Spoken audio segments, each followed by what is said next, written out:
నేను ఇప్పుడు గోధుమ పిండితో బెల్లం గవ్వలు చేస్తాను. 2 కప్పుల గోధుమ పిండి తీసుకొని చిటికెడంత ఉప్పు వేసుకోవాలి. ఇది మొత్తం కలగలుపుకొని ఇందులో కొన్ని వాటర్ వేసుకొని చపాతీ ముద్దలాగా కలుపుకోవాలి. ఇప్పుడు దీన్ని ఒక 15 నిమిషాలు పక్కన పెడితే మంచిగా మెత్తబడుతుంది పిండి. పిండి మెత్తబడితే మనకు గవ్వలు చేయడానికి ఈజీ అవుతుంది.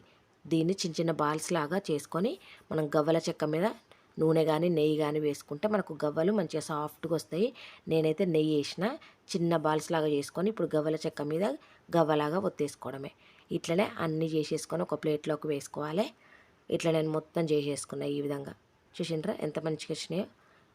ఇట్లా ఇవన్నీ చేసుకున్నాక మనం మీడియం ఫ్లేమ్లో పెట్టుకొని మంచిగా ఆయిల్లో డీప్ ఫ్రై చేసుకోవాలి.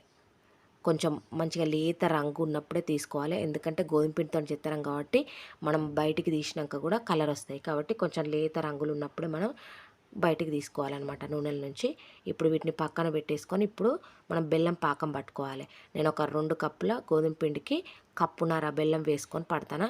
మంచిగా అట్లయితే మంచిగా వస్తాయి. తీగ పాకం పట్టుకోవాలి.